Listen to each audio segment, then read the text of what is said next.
Boa tarde, pessoal. Uma breve saudação aqui, fazer uma mesa de abertura do evento. Eu convido a professora Delocina Souza, que ela é diretora do ICHI, pró-reitora de Assuntos Estudantis, Daiane Galtério,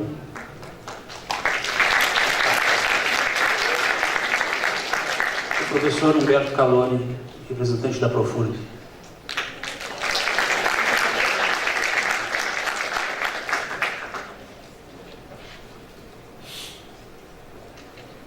Professora Delocina.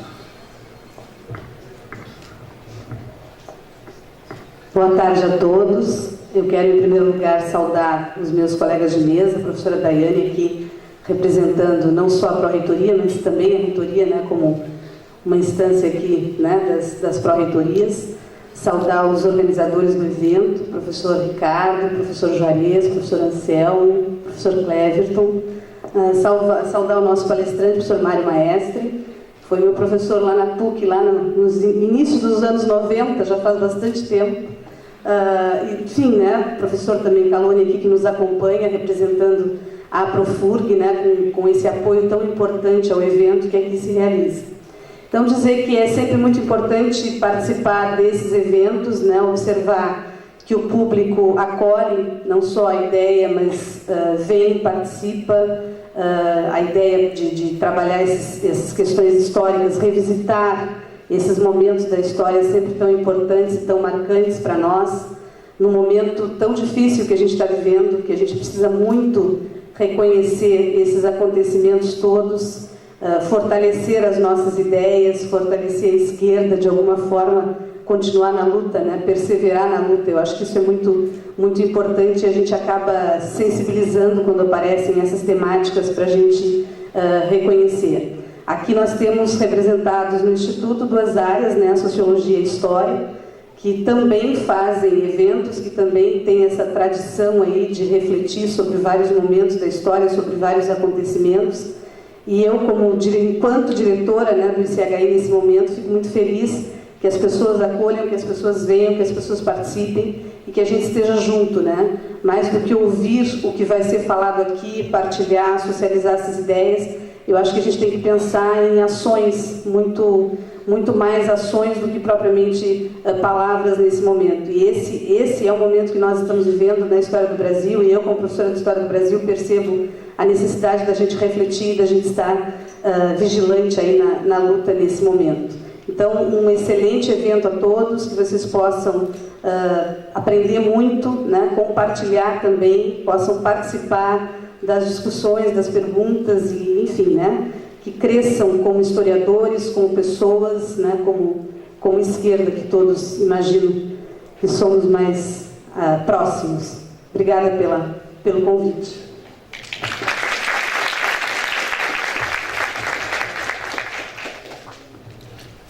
Obrigado, professor Delocina. Professor Humberto, por gentileza.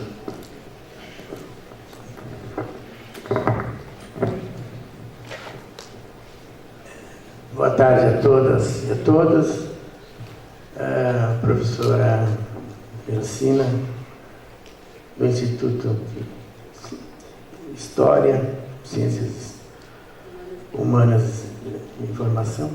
Enfim, gostaria de cumprimentar, saudar a mesa e a presença do professor Mário Maestre, professor que eu admiro muito e pela longa data tem produzido trabalhos extraordinários que se consolidam, inclusive, aqui na mostra que está lá na entrada. E saudando todos vocês também aqui presentes. Eu estou aqui por dois motivos. Primeiramente, representando o presidente da Profurg, me pediu que viesse porque ele teria uma agenda já marcada para esse horário. E também por um interesse particularmente meu da história do acontecimento desse evento incrível que foi a construção da Revolução Russa. Eu, neste ano de 2017, iniciei leituras sobre esse acontecimento, essa revolução, e eu vi quanto foi complexa, no meu ponto de vista, essa realização de uma transformação daquele povo tão sofrido, tão maltratado pelo regime czarista, e vi como, pelos livros que eu andei lendo, e ainda preciso ler mais, como é importante se conhecer aprofundadamente aquele acontecimento que rivaliza com a Revolução Burguesa, a Revolução Francesa. Então, para mim, é uma oportunidade única estar aqui também, e tanto representando, como eu falei, a Profurg, quanto o meu interesse pessoal com um assunto tão importante. E a fala do professor Mário Maestre certamente nos trará inúmeros subsídios para a reflexão e conhecimento. Então, quero agradecer a organização desse evento, agradecer a todos que se envolveram, e estou de parabéns, e mais uma vez também destacar o papel da professora Delocina, como também do Instituto que representa.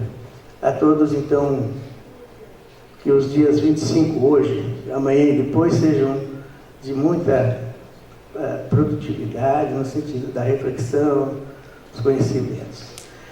Muito obrigado.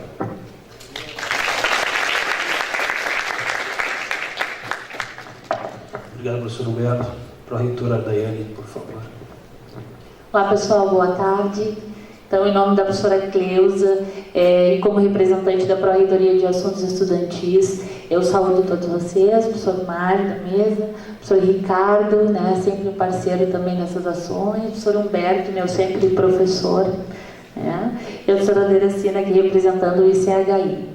Então, gostaria de saudar a todos, parabenizar a todos pela organização desse evento, pelos discentes, pelos técnicos, pelos docentes aqui presentes. Também acho que tem um público da rede pública de educação, né, também foi convidado, então parabéns por essa organização. Quero saudar em especial o povo de luta que eu vejo daqui, os estudantes que estão sempre com ações anuais, com foco, né, na desconstrução desse cenário que se apresenta hoje, dessa realidade que a gente vive, e eu sei que essa é também uma dessas ações, para a gente repensar a realidade atual e planejar o que a gente precisa fazer aí para os próximos meses, quem diria os próximos anos. Então, é uma saudação a todos vocês, bom trabalho a todos, sei que são 3 dias aí de grandes reflexões, né, de ações profícuas, e que com certeza daqui do dia de hoje vamos ter ações de enfrentamento a essa realidade, a esse cenário atual. Tá? Obrigada pelo convite mais uma vez, professor. A Praia se coloca sempre à disposição, como que puder. Ultimamente a gente tenta ajudar, mas não é tudo que a gente consegue, mas tudo que a gente pode fazer, né, para fortalecer esses eventos, hoje a gente vem fazendo. Obrigada, um ótimo evento a todos vocês.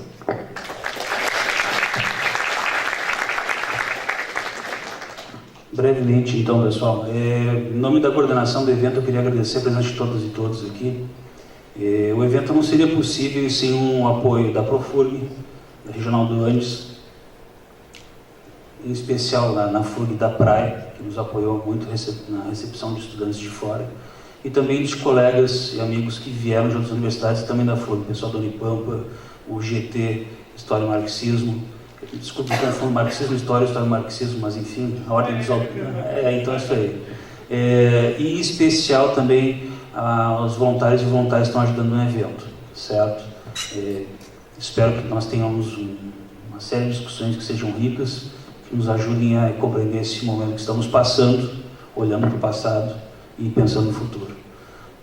Obrigado novamente, e agora peço que a mesa se desfaça para chamar o debate com o professor Mário. Valeu, gente.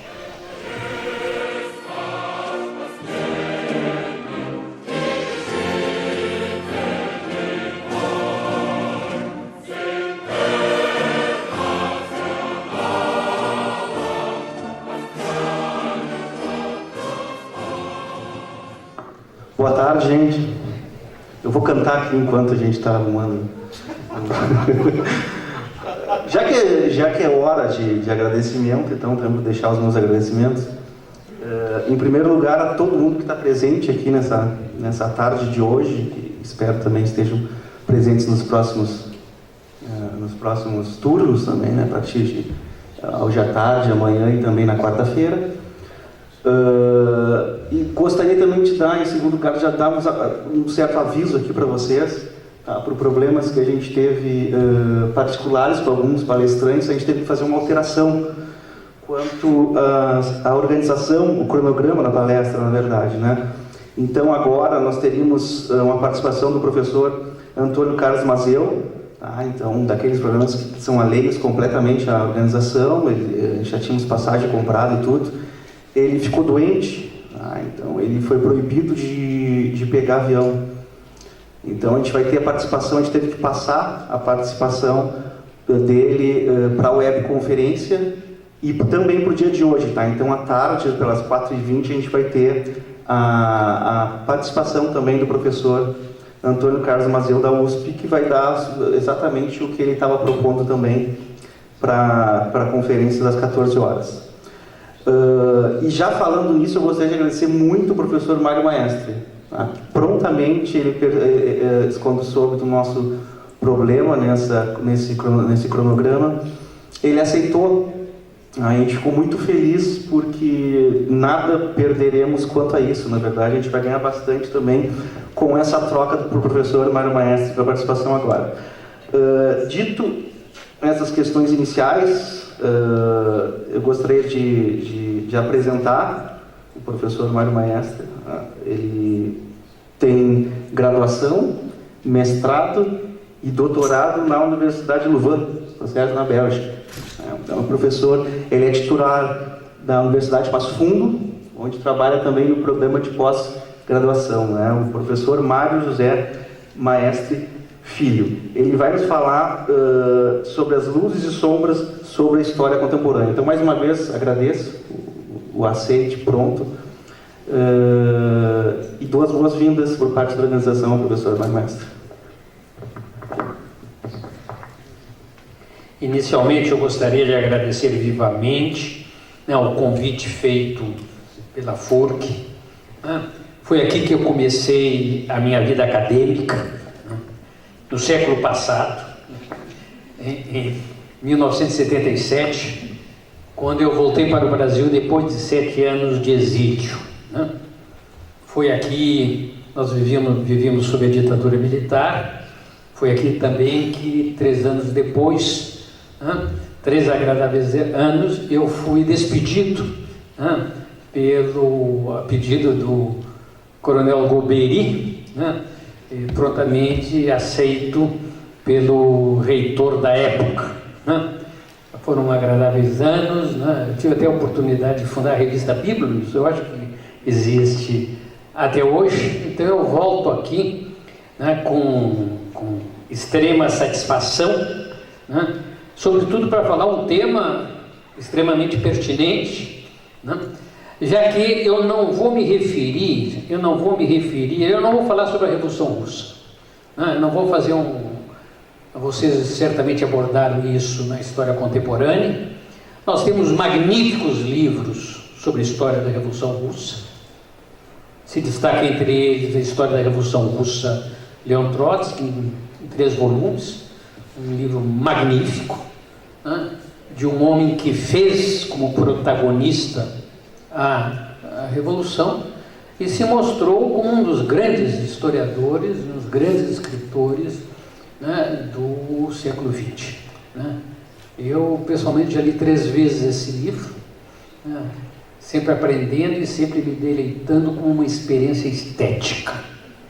Eu vou procurar falar sobre outra coisa que eu acho mais importante, é o sentido desses 100 anos que se passaram entre a Revolução Russa e hoje, entre 1917 e 2017.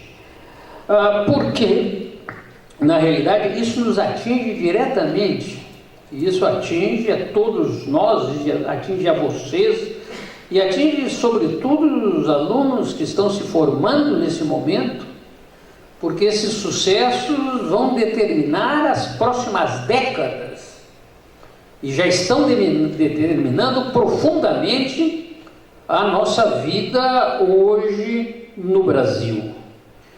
Eu vou procurar apresentar uma reflexão um pouco complexa, né, sobre esse período que nasce em 17, né, e que tem o grande tombo, o grande retrocesso com a queda do muro, com a dissolução da União das Repúblicas Socialistas Soviéticas e dos estados de economia nacionalizada e planificada, né, quando é dessa maré contra-revolucionária, essa maré neoliberal que invadiu o mundo, né, no final que foi vitoriosa no final dos anos 1990, né, assinalada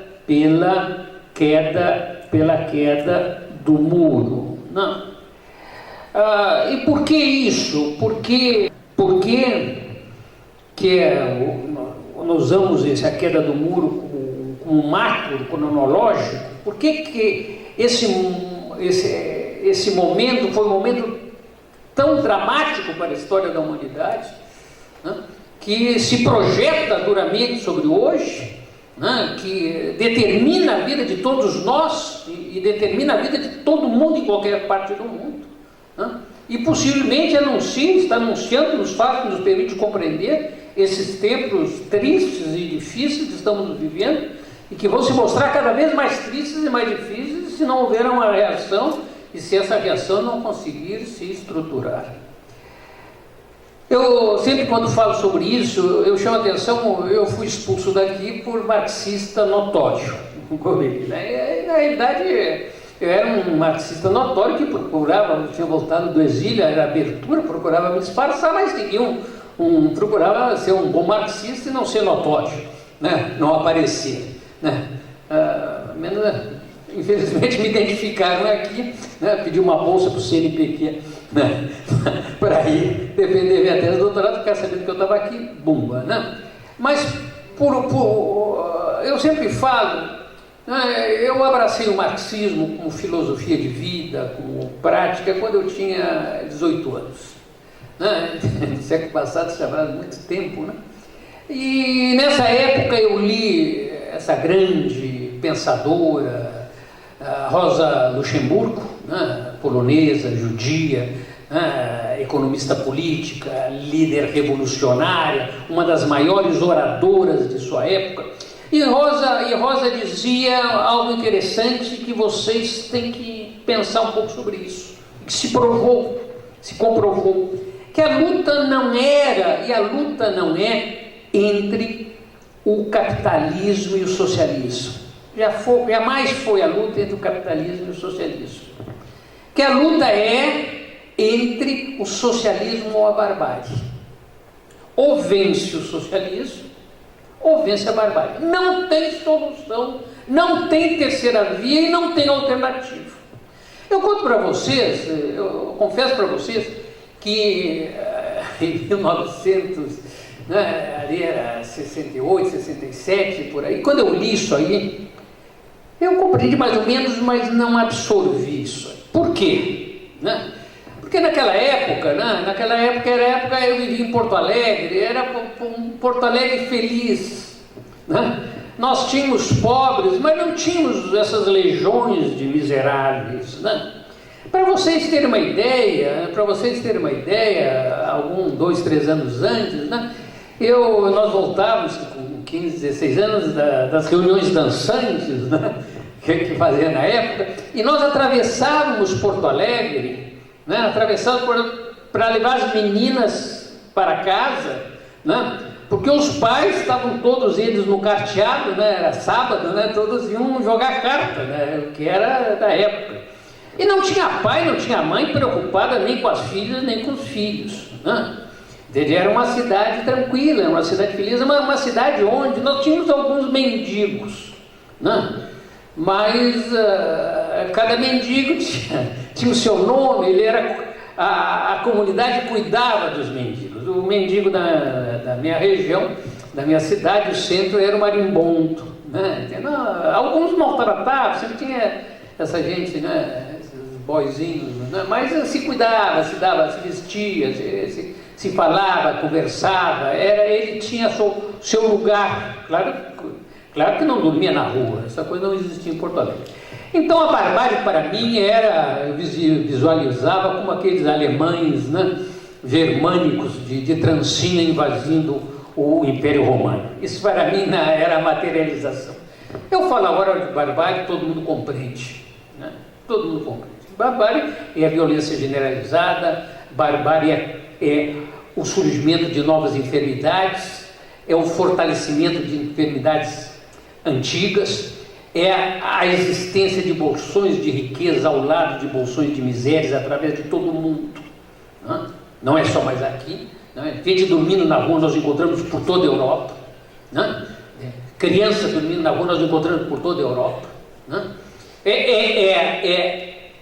É cada vez mais a deficiência da saúde, é cada vez mais a deficiência da segurança, é cada vez mais a mercantilização de tudo isso, que tem a capacidade de acessar isso através dos meios econômicos.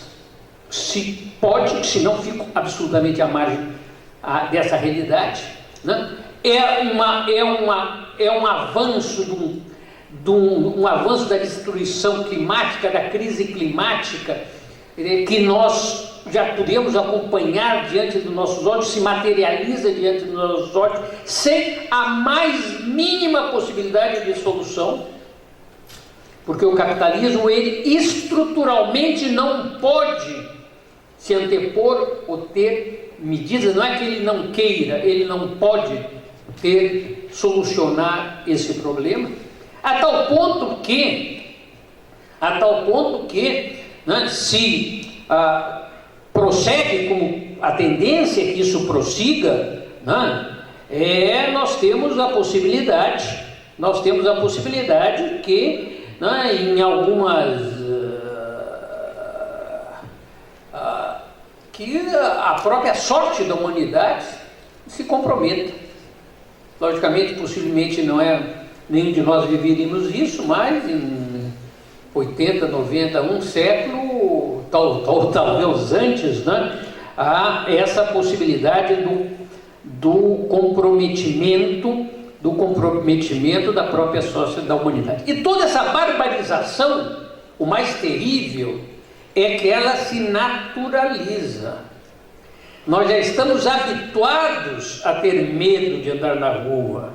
Nós já introjetamos o medo, a insegurança, onde nós devíamos ter a tranquilidade, o bom viver, o prazer da vida, né? Nós nos encontramos e cada vez nós nos ensimismamos mais nesse processo. E esse processo, né, é, né, resultado, acredito eu, é uma interpretação, eu acho que mais os dados estão aí, entende? Dessa grande crise epocal que nós estamos vivendo, devido, né, à vitória da contra-revolução neoliberal nos anos 1990. Por que isso? Na realidade, a humanidade avança através da solução das suas contradições sociais. Marx disse, o motor da história da humanidade é a luta de classes. Não quer dizer que a história seja a luta de classes. O motor da história é da luta de classes. Não vamos confundir as coisas, não vamos simplificar. E esse processo da luta de classes, esse processo da luta, é da luta, né, de uma sociedade da necessidade.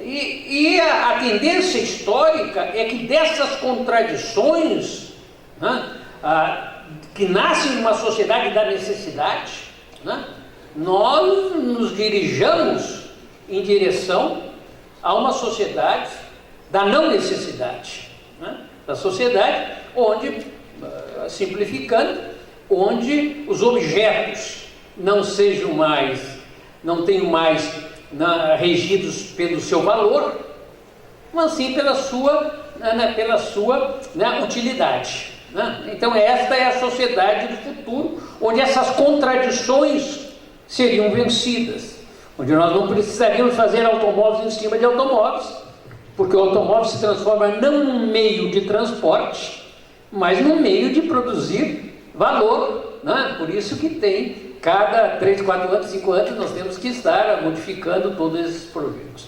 E a história da humanidade é mais ou menos isso, é mais ou menos isso, é mais ou menos isso. E se essa superação não acontecer, né, aí que se abre o tempo da barbárie. Né? O parto é doloroso, mas o parto tem que resultar, né, numa nova vida. E quando o parto se demora, quando o parto esgota a mãe, a parturiente, esgota o nascituro, né, se impõe a dor, a dificuldade, e há o perigo de ambos morrerem. E é o perigo, esse perigo da sociedade é o nascimento, é a constituição, é a imposição, né, da barbárie. A humanidade sempre seguiu nesse processo contraditório, duro, avança, recua, mas num processo de superação. Nós aqui estamos entre cientistas sociais, sabemos todo esse processo, né? O feudalismo nasceu do escravismo antigo, né? Ele superou, ele ultrapassou essa questão da Idade Média, como vocês sabem, deu uma lorota, né? O feudalismo fez a humanidade avançar, mesmo na desigualdade, né? De um servos, né? Do escravismo para os servos, para o servo da antiguidade tem uma grande vantagem, né? Para o próprio servo, né? Ele controla a família, né? Ele controla a família, ele controla seus objetos, ele tem o direito de permanecer, né? E permanecer num lugar, ele não pode ser vendido a não ser vendido com a sua gleba, né? É um processo histórico que se dá, né? Então o feudalismo durante certa época foi progresso, foi avanço, e foi progresso, avanço possível nas suas contradições. O mesmo ocorre com a destruição do feudalismo pela burguesia, que significa um avanço histórico, né, monumental, né? No processo da luta entre o feudalismo e o capitalismo, a burguesia, né, ela consegue, a burguesia nesse momento revolucionário, né, ela consegue avançar, impondo a racionalidade sobre o racionalismo religioso, o laicismo contra a imposição da religião, né? O experimentarismo contra a visão, né? Da tradição, né? Como fonte do conhecimento, né? A democracia, né? Mesmo entre aspas, em relação à aristocracia, a diferença da sociedade em estados, o princípio liberal do governo contra o direito absoluto e sobretudo liberta, né, a produção, avançando, né, as condições de vida, as condições de existência. A burguesia, no seu movimento revolucionário, ela abre tempos de esperança, de luz sobre a humanidade.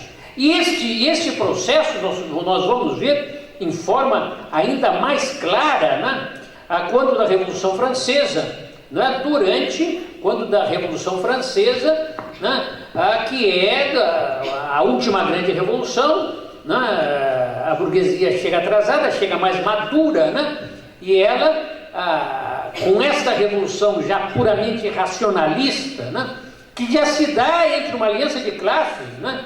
A Revolução Francesa não foi feita apenas sobre a burguesia, foi feita junto à burguesia estavam os trabalhadores, os chamados na época les bras nus, os braços nus, né? Aqueles que trabalhavam com os braços, né? Os camponeses, né? Os camponeses, e são tempos, né? São tempos de racionalidade, de progresso, de visão, de luz que iluminam todo mundo, que fazem todo mundo acreditar no avanço, no progresso, a tal ponto que em 1804 nós temos aqui no Haiti, né, A vitória, a única vitória onde os trabalhadores escravizados africanos se sublevaram e criaram um Estado. Imediatamente cercado, sabotado por todos, né? Onde, pateticamente, 200 anos exatamente mais tarde, o governo do PT dirigiu, né, a ocupação militar do Haiti, né, que estão se retirando agora, sem dizer para que foram. Todos nós sabemos o que foram e foram a mando de quem. Não, mas em todo caso, esse processo aqui mesmo no Brasil teve repercussões ainda que pequenas, né, mas nesse mundo cerrado que nós vivíamos, colonial, né, mas foi um processo de grande avanço. Agora, já nesse processo surge aquela classe, né, e que tem como objetivo, que tem como missão histórica, que tem como necessidade histórica realizar o próximo passo, né? Realizar o próximo avanço, resolver aquela contradição que, caso não for resolvida, né, nós podíamos cair no impasse e mesmo de solução, eventualmente, né, da própria sociedade. É durante a Revolução Francesa, como vocês sabem, que a classe trabalhadora se apresenta pela primeira vez, apresenta seu programa. Nós não precisamos mais de modificações na legislação, nós precisamos de modificações nas relações sociais, na propriedade. É na conspiração de Jacques Leroux, né? Jacques do Vermelho, né? No final da Revolução Francesa, que a classe trabalhadora, ainda muito frágil, desorganizada, apresenta pela primeira vez o seu programa para a sociedade. Jacques Leroux e a conspiração dos iguais, né? Eles são massacrados, né? Que é uma ilustração da época, né? E pela burguesia que já assume nesse momento, uma visão conservadora. Ela se impõe, né? E ela assume uma visão conservadora e ela se propõe eterna. Chegamos aqui ao fim da história. Aqui não se avança mais, nós somos a perfeição. Toda classe se pretende eterna. Né? Toda classe procura inculcar, introjetar em toda a população a visão da eternidade. Nós somos a conclusão de tudo, né? Essa burguesia, a partir desse processo, né, ela se expande através de toda a Europa, né, e através do mundo, começa esse processo de expansão, ela se fortalece, há um grande retrocesso, né, depois desse processo da Revolução Francesa, né? Mas com o crescimento do capitalismo vai crescendo seu opositor, né? Aquele que tem o projeto do futuro, né? Aqueles que vivem do seu trabalho e não vivem da exploração de ninguém, né? Aqueles que vivem do seu trabalho, a melhor solução é criar uma sociedade onde não existe exploração, né? E aqueles que já são socializados na produção, mas não são socializados na distribuição dos bens. Por isso que levam esse projeto. Com a expansão do capitalismo, nós temos a forte expansão da classe trabalhadora, né, que vai se constituindo objetiva e subjetivamente. Ela se constitui objetivamente como classe, ela se fortalece na Inglaterra, ela se fortalece na França, ela se fortalece no norte da Itália, ela se fortalece em algumas regiões da Espanha, né? Ela se fortalece sobretudo na Alemanha, né? A Alemanha é o coração, não, da classe operária, né? Que se transforma de classe em si, em classe para si. Ela se compreende como classe. Sua vanguarda se compreende como classe e se compreende seu programa para a humanidade. Ela se compreende como demiurgo, né? Como demiurgo da sociedade. A tal ponto que em 1847, né? 1847, eu tinha colocado aqui, mas peguei errado. 1847, como vocês sabem, né? Nós temos o Manifesto Comunista, né? esse maravilhoso livrinho, né? Esse maravilhoso livrinho escrito a gente pensa Marx, né? Quando a gente pensa Deus, a gente pensa um velho barbudo, né? Quando a gente pensa Marx, né? A gente pensa o velho barbudo. Marx e Engels eram dois garotão quando escreveram o Manifesto Comunista. Então tem até umas passagens do Manifesto Comunista eróticos, né? sobre a liberdade sexual, uma coisa, os garotão tudo com os hormônios assim por hora, né? Então eles já estavam pensando no comunismo também, né? Mesmo que sejam coisas superadas, né? Mas esse livro, no seu estrutura fundamental, é algo que ninguém pode deixar de passar a marcha e ler numa boa. O ideal seria ler em alemão, né? Que são poucos que podem, eu não posso, né? Mas ler uma boa tradução. 47 nós temos o Manifesto Comunista. Em 1864 se constitui a primeira Internacional, que é o nome é mais pomposo que a realidade, né? A reunião, né, dos partidos operários da Bélgica, da França, da Europa, ali não é muito mais do que isso, né? Marx e Engels são uns do centro, mas que mostram que a libertação da humanidade, teria que ser uma obra dos explorados, como vanguarda, como direção, e teria que ser internacional. Não é a reunião dos partidos nacionais, é a reunião internacional dos trabalhadores, né? E, finalmente, em 1867, né, a Marx publica o primeiro tomo do Capital. O primeiro tomo do Capital, esse livro magnífico, único, né? Aqui, eu também li, em 1969 eu li 68, eu li o primeiro tomo do Capital, nas férias, na praia, né? Eu confesso que eu não entendi nada, mas segui lendo nos anos seguintes, né? E é algo impressionante, né? É algo impressionante para os dias de hoje. Há pouco tempo eu descobri que um dos maiores conhecedores do Capital no Brasil não é ninguém diferente do que o Delfim Neto. O Delfim Neto, né?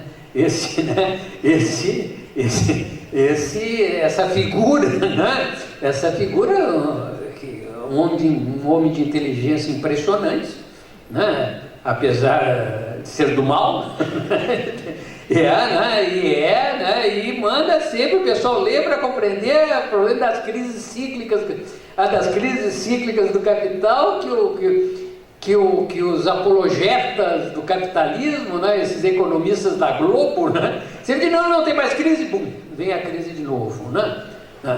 Na realidade, esse processo é a constituição da classe trabalhadora subjetiva. Ela se compreende, ela entende, ela interpreta o mundo através dos seus intelectuais. Ela tem um programa para a sociedade. E é nesse processo que a classe trabalhadora se fortalece até,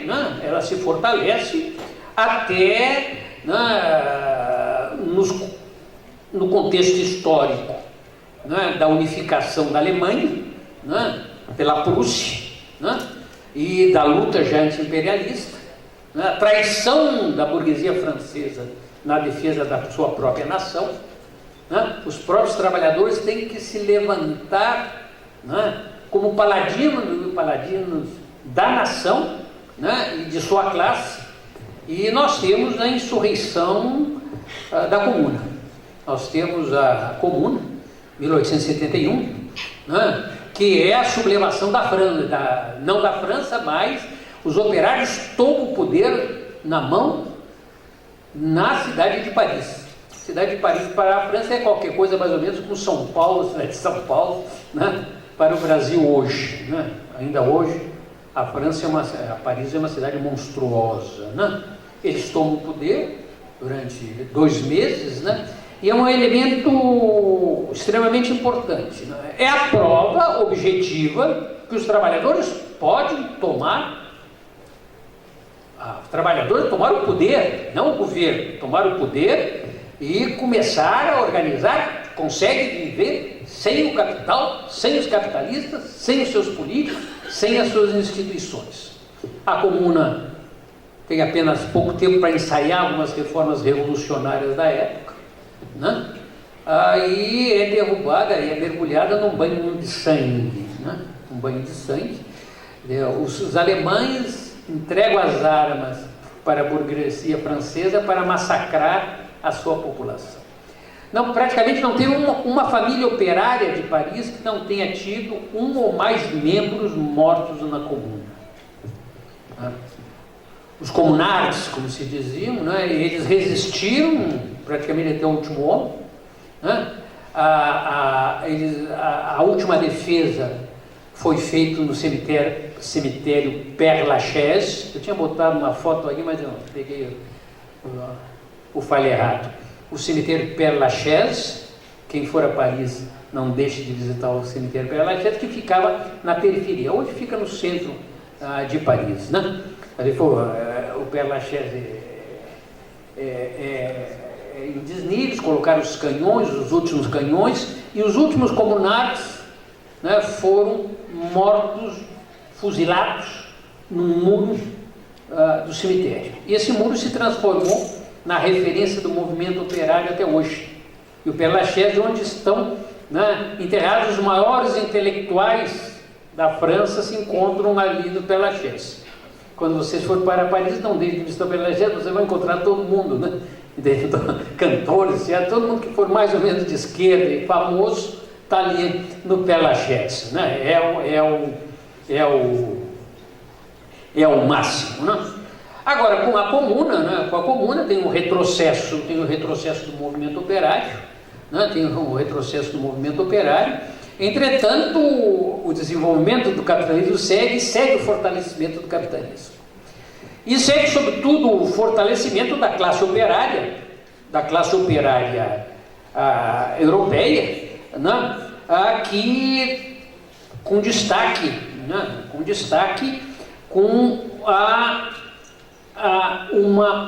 uma proposta de construção do capitalismo de cima para baixo na União Soviética, na Rússia czarista. A Rússia czarista era o feudalismo é abolido nos anos 1860, ela é uma grande potência atrasada, então eles procuram conquistar, chegar aos avanços do capitalismo, da industrialização. A industrialização é trazida de dentro para fora, né? Não tem um processo interno, ela vai nascer, né, na construção de alguns grandes polos industriais. É uma dos últimos países a chegar na industrialização, mas tem alguma das maiores fábricas da Europa, porque ela vem de cima para baixo com toda a tecnologia, capitais, sobretudo franceses, né? E vai ser, né, depois da Comuna de Paris, o que vai ser o primeiro grande retomada da luta, a primeira grande retomada da luta vai ser em 1905. Vai ser em 1905, né, que se dá, né, com a Revolução que fracassa de 1905, né? Fica famosa na Revolução de 1905 o encoraçado Potemkin, né? É um dos começos da Revolução, e é nessa Revolução que se destaca já os grandes protagonistas, né? O Partido Social Democrata Russo, na clandestinidade. O Partido Social Democrata era o partido dos socialistas na época, já dividido entre, né, bolcheviques e mencheviques, entre maioria e minoria. E é também nesse processo, né, que se destaca a figura de Leon Trotsky, né, que é, né, o presidente do soviético Petrogrado. O soviético era o conselho de todos os operários, camponeses, estudantes da região, deixaram o parlamento burguês de lado, que nem existia, né, nessa época, e fizeram diretamente um parlamento ligado à produção e à sociedade. Essa revolução é derrotada, né, e segue o processo de desenvolvimento, econômico, segue o fortalecimento dos trabalhadores, segue o fortalecimento da burguesia e começa uma luta duríssima interimperialista. E vai ser nesse contexto que os trabalhadores vão se fortalecer, sobretudo na Itália, na França, mas sobretudo na Alemanha. A Alemanha vai ter, agora nós tivemos eleições, nós vimos o papelão do Partido Social Democrata alemão, não é? Que já é um partido hoje da burguesia, mas era o Partido dos Trabalhadores. O Partido Social Democrata, que ganhou 20%, era um partido fundado por Engels, era um partido fundado por Marx. Né? Era um partido que tinha referência, até poucos anos, 10, 15 anos ainda, eles tinham a referência lá com fundadores da social-democracia. Né? A organização da social-democracia na Alemanha era impressionante, eles tinham centenas de jornais, dezenas de revistas, eles tinham clubes de futebol, eles tinham rádios, que estava começando já logo, né? Eles tinham teatro, clubes de ginástica, era quase um mundo, né? Nesse processo. E é nesse contexto, né? que vai ocorrer, né? A Primeira Guerra Mundial, que é uma guerra interimperialista, né? Entre o império, sobretudo o núcleo central do imperialismo anglo-francês contra o imperialismo alemão, que era o imperialismo mais dinâmico, né? Era, né, pelas colônias, uma luta pelo mercado, pelo domínio, pela hegemonia, né? E nesse momento estavam todos os partidos sociais-democratas da Europa organizados na Segunda Internacional, que foi a filhote da Primeira. E todo mundo esperava, né, que cada seção da Internacional Comunista, né, não era comunista, era socialista, da Internacional dizia, não vai ter guerra. Os alemães iam se levantar e dizer, não vai ter guerra. Os franceses, não vai ter guerra. Os italianos, não vai ter guerra. E aí a proposta era começar uma greve geral europeia contra a guerra. O que aconteceu? Aconteceu mais ou menos, não é muito estranho do que aconteceu aqui no Brasil, né? O partido tinha se amolecido, o partido tinha se amolecido, tinha se entregue, né, aos prazeres da administração do Estado, da participação. Eles eram prefeitos, eles eram vereadores, eles eram deputados, eles eram professores na universidade, e o Partido Social Democrata Alemão, mais forte, votou os créditos de guerra apoiando a sua burguesia na guerra fratricida. Só teve 2 deputados, né, da social-democracia, né, alemã, que disseram não. Um deles, o Lippmann, né, que disseram não. Né. Na Inglaterra, o laborismo apoiou a burguesia inglesa. Na França, o Partido Socialista apoiou a burguesia francesa. Né? Na Rússia não teve esse problema, porque estavam todos eles na clandestinidade. O único país onde o Partido dos Operários não aceitava a guerra foi na Itália. Eles tinham uma tradição violenta, pacifista, né? E o Partido Socialista Italiano, pacifismo, não vão para a guerra. Teve até um acontecimento interessante, o Gramsci deu uma namorada, né, com a guerra, mas depois se arrependeu. Mas em todo caso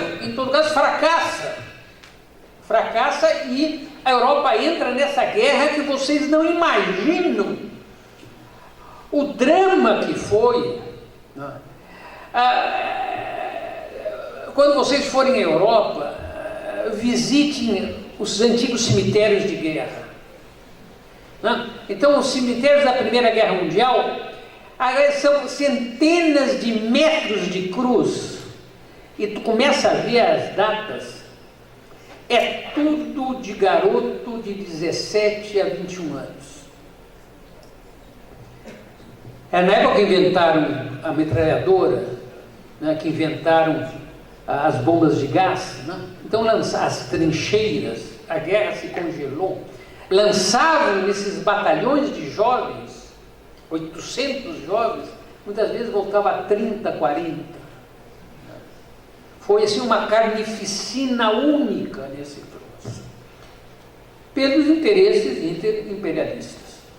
Mas nesse processo, a Rússia czarista entra, e ela é a que está menos preparada para a guerra, devido à sua industrialização tardia. Ela tem gente, ela tem, se não me engano, nessa época ela tinha 160, 120 100 milhões de habitantes, que para a época era um troço impressionante. Ela tem gente.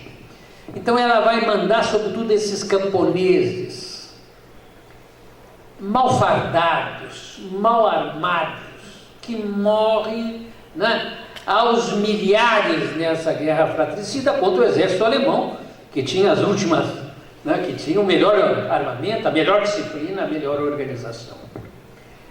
E dessa guerra fratricida se abre um período revolucionário. E pela primeira vez se abre um período revolucionário mundial. Né? Esse período revolucionário mundial, não,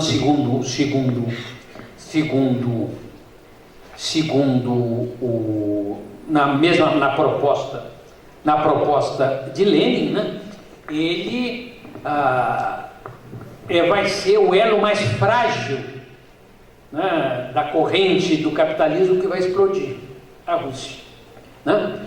E a Rússia, com derrotas, multidões de gente morrendo, né,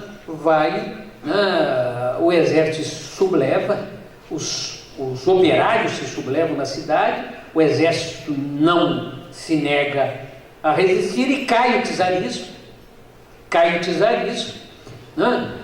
E se ocorre a chamada Revolução de Fevereiro de 1817, onde se institui uma democracia burguesa na Rússia, né? Entretanto, os partidos burgueses, os líderes burgueses, eles não querem a paz. Eles têm as suas ligações econômicas, seus compromissos de banco, eles querem continuar a guerra ao lado da Inglaterra e da França. E é nesse momento que surge o partido bolchevique, né, o Partido Social Democrata russo, né, com uma política revolucionária, né, orientada sobretudo por Lenin e Trotsky. Trotsky agora está no partido bolchevique, lançam a consigna. Os bolcheviques revolucionaram também na publicidade naquela época, né? Essa coisa, pão, paz e terra, né? Eles terminaram o império com 3 palavras, né? Para vocês verem, né? Né, o que é a publicidade. Eles fizeram, tão lindos esses cartazes aqui, colocaram aqui na frente, né? Os cartazes russos, a gente vê, né, a revolução do grafismo também. Pão, né? Pão para os trabalhadores, condições de vida mínimas para os trabalhadores da cidade, né? Aumento de salário, tempo, né? Tudo isso em pão. Paz para todo mundo, né? Fim da guerra, né? As mães que viam seus filhos, o primeiro, segundo, terceiro, iam e morriam, né? Então paz para todo mundo. E terra dos camponeses.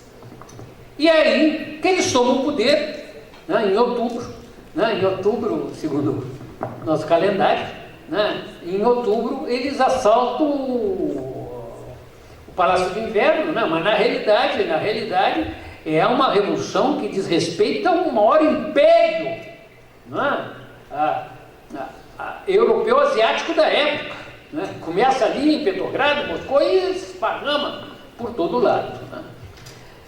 Vocês imaginam o que é isso, né? Claro que nós não tínhamos os meios de comunicação hoje, né? Essas notícias vinham mal interpretadas, mal compreendidas, mas imediatamente através do mundo.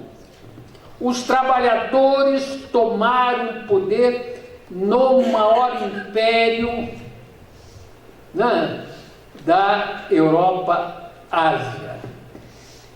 Nesta região, os patrões não são mais necessários, os banqueiros não são mais necessários, os grandes latifundiários não são mais, a maioria deles já fugiram. Já fugiram. Então vocês imaginam o que é esse choque. E esse choque se esparrama por todo mundo. A reflexão,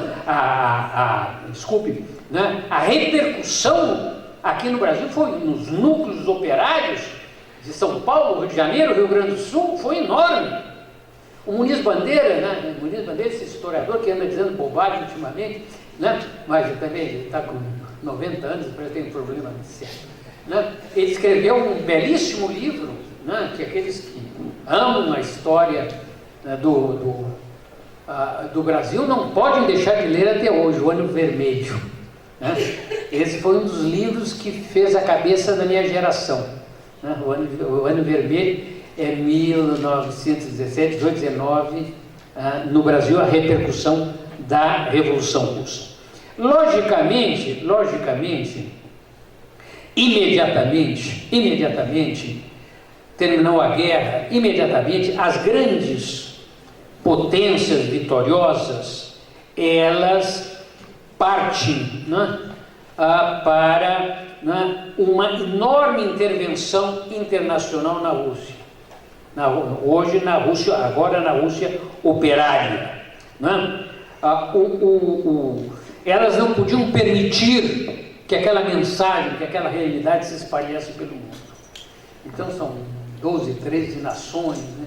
A França, a Inglaterra, a Alemanha, a Bélgica, Estados Unidos, todo mundo manda suas tropas para lutar, intervir na guerra civil e acabar com o Estado operário. Mas a situação revolucionária na Europa é tão forte, né?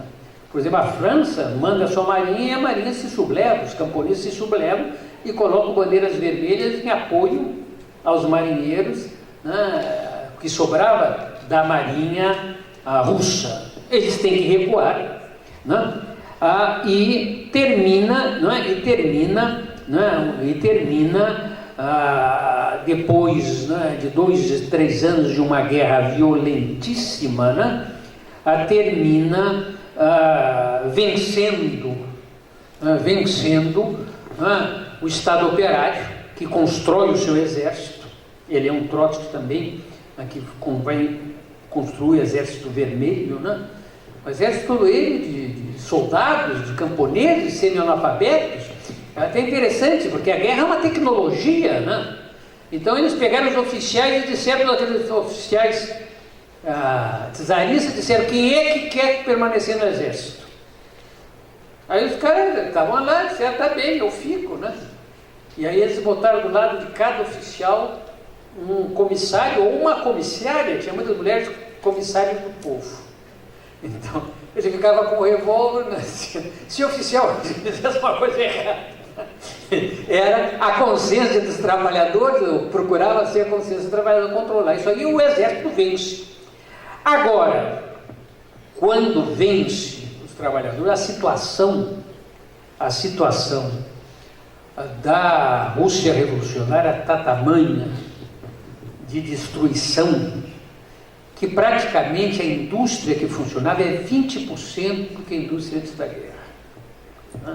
É uma destruição geral. Então, na realidade, o marxismo sempre pensou que a revolução se faria na Alemanha, no local mais desenvolvido, onde seria muito mais fácil até ajudar os outros países a fazerem. E se dá num lugar, numa região atrasada e que havia sofrido uma situação de guerra verdadeiramente impensável. Né? Entretanto, né, a Revolução Russa, né, como eu disse, fez avançar, né, a esperança, né, o racionalismo, a solidariedade, a fraternidade, o comunitarismo, o igualitarismo, não é? É muito difícil, isso foi muito silenciado, né? Sob os primeiros anos da Revolução Russa, né? Ensaiaram-se formas de organização da sociedade revolucionárias, da produção, do comportamento humano, né? Que apontavam, que queriam apontar mesmo da miséria, da contradição, a solução das contradições humanas, né? É aí que nasce o feminismo, né? Até um feminismo de alguns pontos errados, né? Chega um determinado momento, dizia, muito bem, casamento não existe mais. Tu ia lá no registro civil e assinava, casava. Casava. Tu queria descasar? Tu ia no serviço civil, ia lá e descasava, né? O Lênin era mais conservador, ele olhava isso aí com um olho, e no final tiveram que parar com isso, né? Porque tu ia lá descasava, mas a mulher ficava com os filhos. As mulheres ficavam no vídeo, e ainda não tinha as creches, não tinha toda coisa. Então aí criaram toda uma política também de defesa, uma política de defesa das crianças, com tal de responsabilidade. Por exemplo, hoje se fala muito da questão de gênero. A homossexualidade masculina e feminina não tinha discussão nesses primeiros anos, nem se discutia.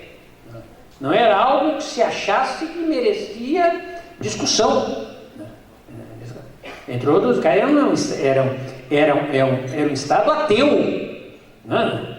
Pecado não existia para isso aí. Né? O único pacto humano era com a felicidade. Né? Era com a felicidade. Agora, né?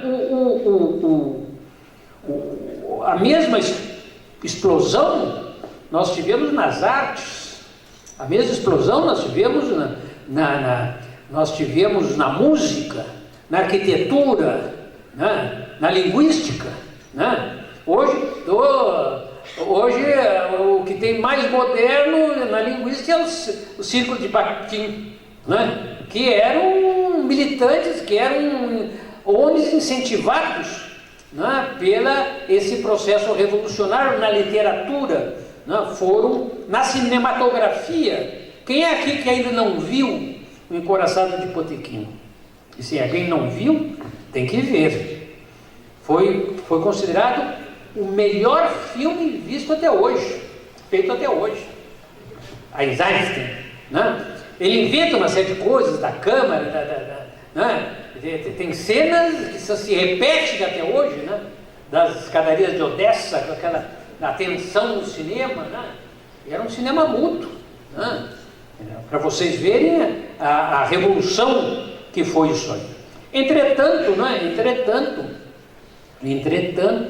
Né? E aí que está o grande drama, de 1918 a 1924, a revolução proletária, ela vai fracassar, né? Por diversas razões, na Hungria, na Bulgária, na Áustria, na Itália e na Alemanha, sobretudo na Alemanha, que era a grande esperança. Por exemplo, é ali que morre Rosa de Luxemburgo e Karl Liebknecht, né? Nesse processo, né? A social-democracia trai, luta do lado da burguesia, né? E aí nós vamos ter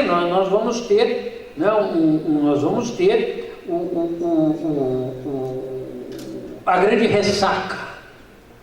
Nós vamos ter a primeira grande ressaca desse espírito revolucionário, dessa época revolucionária, desses ventos que haviam, né? Desse horizonte que se havia abrido à humanidade. A burguesia tem medo. A burguesia vê que tem gente que está a expropriando. A burguesia vê que ela não é um elemento parasitário, que ela não tem função nenhuma, que ela não tem projeto nenhum. Então ela se arma do irracionalismo mais violento. Ela surge contra a classe operária mais organizada, porque depois da derrota, a classe operária alemã, o Partido Comunista se reorganiza de novo, já comunista, né? E então é desta derrota, desse refluxo, que surge o fascismo e o nazismo. O fascismo, ele não nasceu, o nazismo não nasceu para matar judeu. o nazismo nasceu para matar o movimento comunista. O fascismo na Itália nasceu para matar o movimento comunista italiano, que era fortíssimo, que também se nega à insurreição. Eles estão praticamente com a insurreição na mão. O partido reúne todas as direções sindicais e pergunta: vamos assaltar o poder ou não vamos? Aí diz: vamos consultar as bases. E aí passou e terminaram nos braços do fascismo. Então, e abre os braços do fascismo e abre os braços para a Segunda Guerra Mundial. Agora, o mais dramático é que também esse refluxo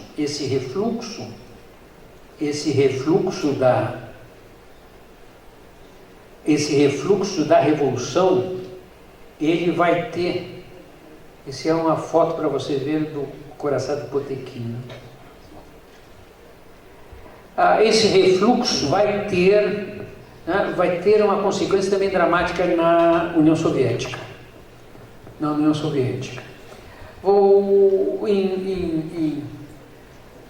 1924, Trotsky escreve um livro que não está traduzido até hoje ao português, eu acho, tem em espanhol, O Curso Novo. E Trotsky diz nesse livro o seguinte, né? Nós temos um partido hoje, partido do proletariado, né, que governa não pelo proletariado, ele governa em nome do proletariado, porque nós não temos proletariado depois da Guerra Civil, nós não temos proletariado. E ele diz: isso é um perigo enorme, porque aí vem o período da burocratização, que a única coisa que pode sustentar esse movimento é a classe trabalhadora. Então ele tem uma proposta de uma industrialização rápida, né, para criar um proletariado. E é um momento da miséria, e vocês sabem que quando se distribui a miséria, ou a riqueza, que no caso do Brasil, quem tem direito de distribuir tende a se apropriar de uma parte maior. Praticamente, os trabalhadores que haviam feito a Revolução haviam morrido na Guerra Civil, haviam se desclassado, grandes lideranças, médias, pequenas da Revolução, foram para o campo para ter o que comer. Para vocês terem uma ideia, nessa época, em 1923, né, no Comitê Central do Partido Bolchevique, tem um membro do Comitê Central do Partido Bolchevique que o filho dele, pequeno, morre por falta de leite. A coisa era, né, nesse momento nós tivemos casos de canibalismo, tamanha era a miséria, né? E na realidade, e boa parte daqueles antigos líderes vai para o exército, vai para a administração, vai para o governo. E se cria uma casta burocrática, né, que, né, se apresenta agora como direção, né? E o representante dessa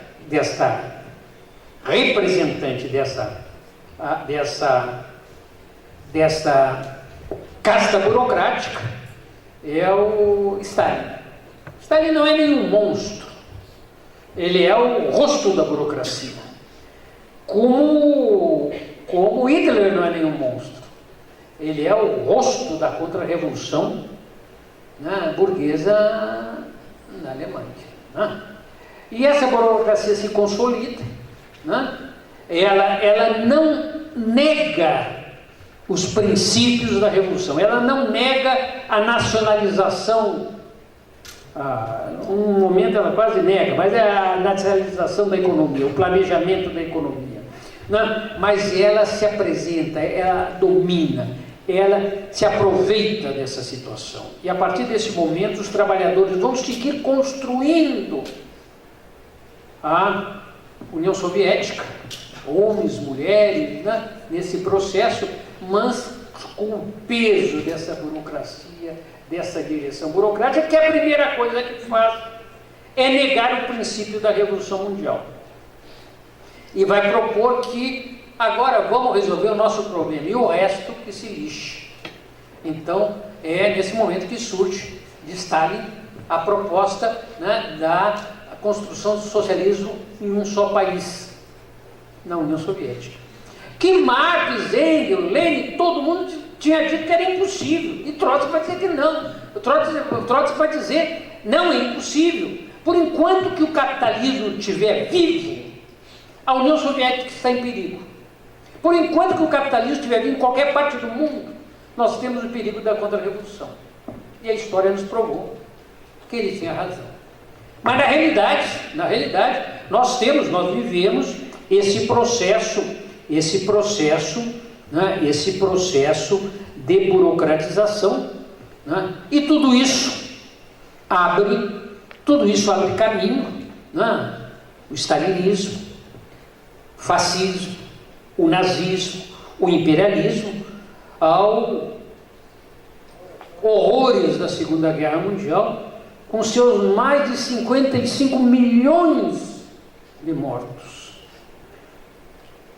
Que é algo verdadeiramente, com seus campos de concentração, com seus campos de extermínio, né? Na realidade, essa guerra, né? Essa guerra termina, né? Termina, entretanto, criando contradições, acirrando as contradições sociais extremamente fortes. A Segunda Guerra Mundial é uma coisa que não se diz, né? Mas foi vencida pela União Soviética, né? Não é por nada que a União Soviética chegou em Berlim, chegou Berlim, né? Foi mais com sofrimentos da população soviética, ainda mais que os alemães entraram com uma política de extermínio. 20 milhões de soviéticos morreram direta e indiretamente dessa guerra. Também não houve família que não tenha perdido um parente nessa guerra, né? E essa guerra leva a uma situação de extrema crise social e uma situação de uma segunda onda revolucionária através do mundo, né? Sobretudo na Europa, mas através do mundo agora. Agora, o terrível é que dessa vez o stalinismo, com aquela política de construção socialista no seu país, negocia, procura o apoio de um setor democrático da burguesia dos países, né, orientando que os partidos comunistas em sua região, né, em seu país, não tomassem o poder, né. Eu, quando fui para o exterior, eu terminei, minha companheira, terminei casando com uma estudante que eu conheci na Bélgica, né? Aí, de origem italiana. Ela nasceu na Bélgica, de origem italiana. A minha companheira atual, ela é linguista, professora na URGS, né?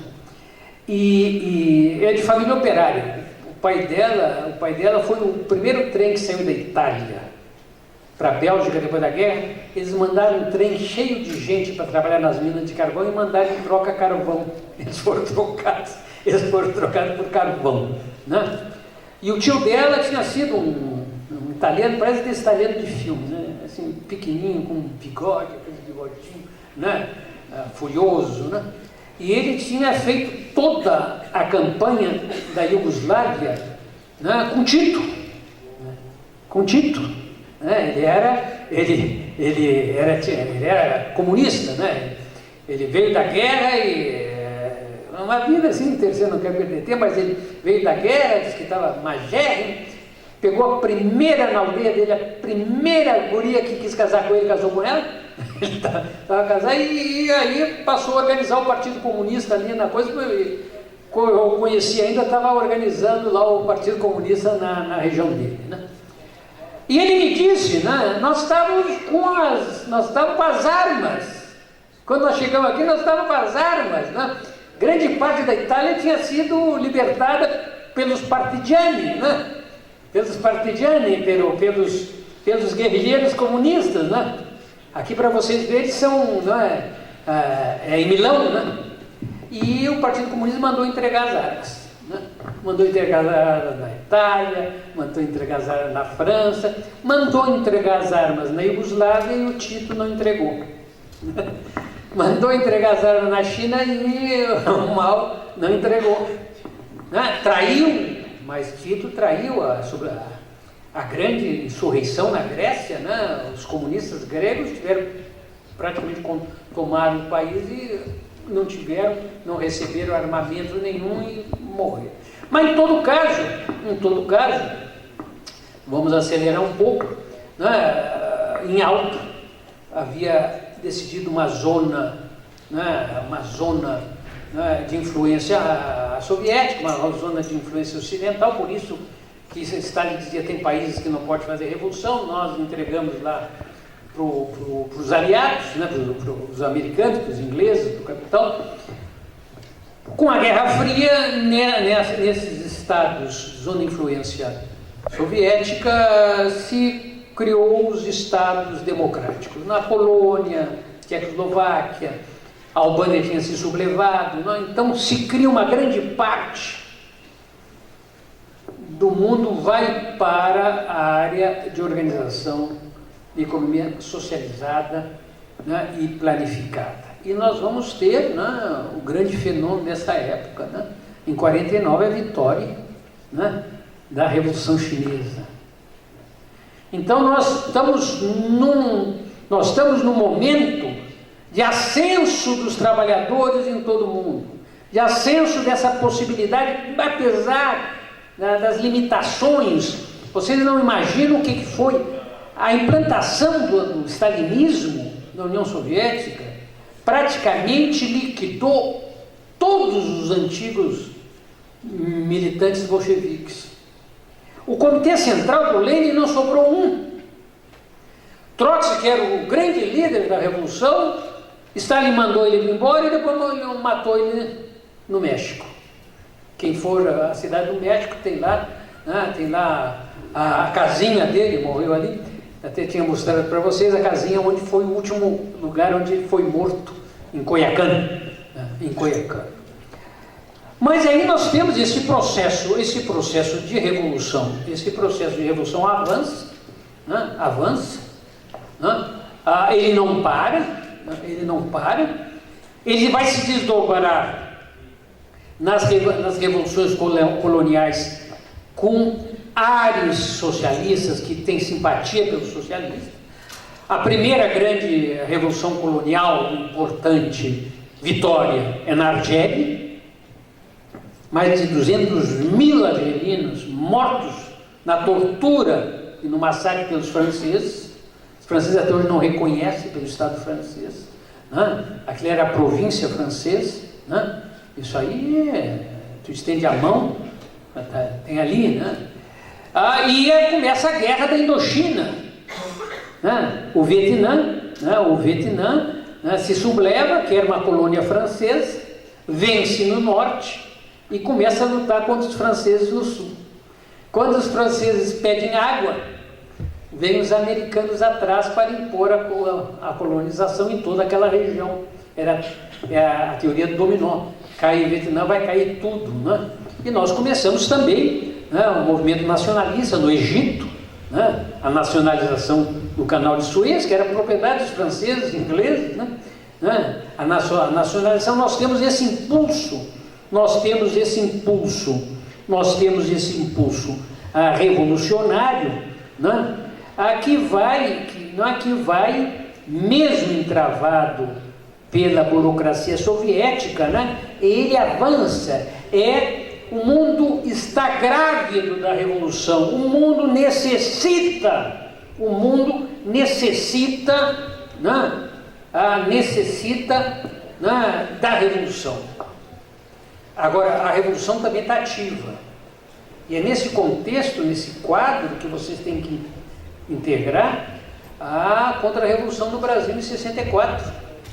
Que ela vai se dar precisamente depois da retomada da Revolução ou da expansão da Revolução para a América. Em 1959, em Cuba, tomou o poder. Em 1961, os cubanos, a Revolução Cubana se declara socialista. Hoje está na sua última agonia, né? Mas é interessante, eu visitei Cuba quando eu voltei para o Brasil. Quando eu voltei para o Brasil, em 77, fui interrogado longamente, no começo da abertura, por um militar, da Polícia Federal. Tinha um que era japonês, não sei se era esse japonês, bem jovenzinho, que andou, mas era bem jovenzinho na época, né? E eles disseram, nós sabemos que tu esteve em Cuba fazendo, eu era um estudante, estava lá tentando fazer a minha tese lá na Bélgica, você esteve em Cuba fazendo um curso de luta armada. Eu gostaria de ter sempre é bom ter, agora já não serve mais de problema, mas sempre bom ter uma instrução, né? Saber alguma coisa, né? Mas eu digo, lamento, não fui, mas gostaria de ter ido, né? Mas aí faz 7 anos eu fui a Cuba, para ver antes que acabe, né? Agora a gente vê ainda, é interessante ver, porque mesmo com a restauração capitalista que está avançando lá, tem diferença. Tu não vê, por exemplo, tem 2 coisas que tu não vê em Cuba, né? Que para nós já faz parte da realidade. É uma igreja evangélica, que tu não vê, né? E não vê farmácia. Tu não vê farmácia na rua. E logicamente não vê criança dormir na rua, né? Não vê criança dormir na rua, essas coisas nem se falam. E é interessante que nós saímos na Uma, na grande avenida, e começou a ficar noite, né? E aí, eu e minha mulher, tinha um guarda lá, encostado lá num poste, conversando com uma morena, lá estava numa conversa comprida, e eu perguntei para ele, companheiro, não há problema se quedar acá, marchar acá?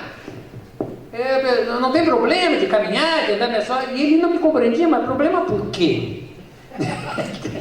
Aí não tem perigo de ser assaltado? Assaltado?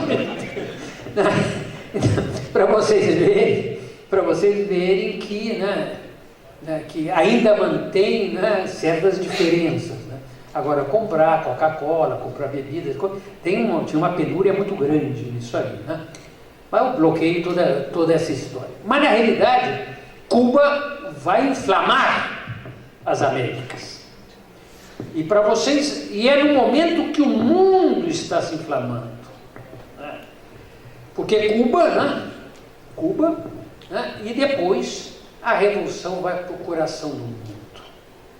A revolução chega no coração do mundo, né? E nós temos o Maio Francês, né?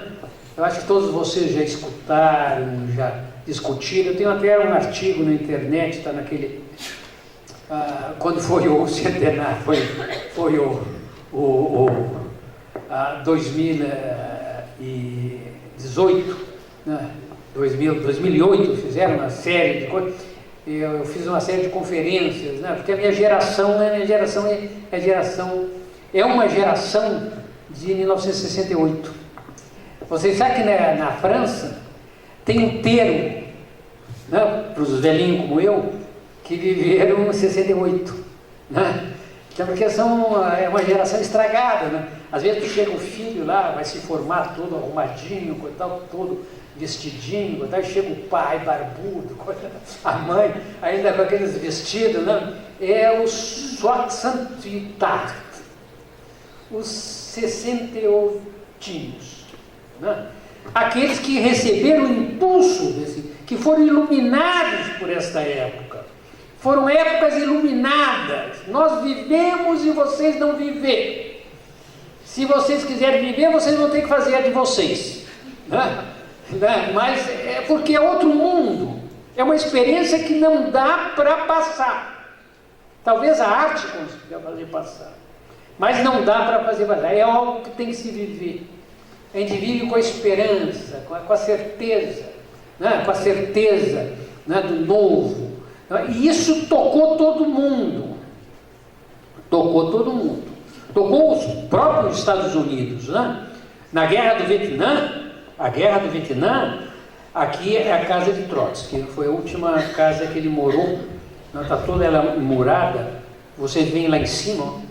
Vocês veem lá em cima, né? Eles fizeram uma guarita lá em cima. Não era contra os ladrões, era contra as tropas stalinistas, né? Burocracia soviética, né? Aí o maio francês, né? Agora, há uma confusão muito grande. O maio francês consegue com os estudantes, começa com os estudantes, mas termina com os operários, né? Os operários tomam conta de todas as fábricas na França. Em todas as fábricas na França tem as bandeiras vermelhas. O de Gaulle perde, se assusta, vai para a Bélgica pedir a proteção das tropas da OTAN, e o Partido Comunista não toma o poder. Os soviéticos disseram, não vai confundar a nossa vida, mas não toma o poder. Aí volta o de Gaulle e ganha nas eleições, logicamente, né? O próprio Lenin, quando disse para saltar o poder, os colegas dele, mesmo na direção do Partido Bolchevique, não queria, vamos deixar isso. É agora ou acaba conosco. Né? Então essa revolução toma conta do mundo, engravida o mundo. No ano seguinte tem o outono caldo, tem o outono quente italiano, onde os operários também avançam por todo lado. É o momento que começa a revolução e contra-revolução no mundo. Está o capital contra o trabalho. Está a barbárie contra o capitalismo, o socialismo. É nessa época, né? Nessa época que os vietnamitas estão vencendo. A revolução foi para o Laos, a revolução foi para a Camboja, ela avança na África. Né? Nós estamos nesse processo de revolução e contra-revolução, estão de cara em cara. A gente não tinha plena consciência disso, né? Mas a gente vivia galvanizado por isso, todo mundo. Se vocês forem ver as maluquices que a vanguarda fez, grupos armados fizeram na Alemanha, né? A banda de Machnow, né? O Exército Vermelho, que eram 300, 400, né? Fizeram lá na Alemanha, não tinha base para isso, mas eles viviam esse espírito, né? Que viveram de forma errada. Né? A Revolução na Palestina, é ali que surge a OLP. Né? Então é esse processo mundial. E ali está se jogando, de certa forma, a sorte da humanidade. E aí, né, nesse processo, né,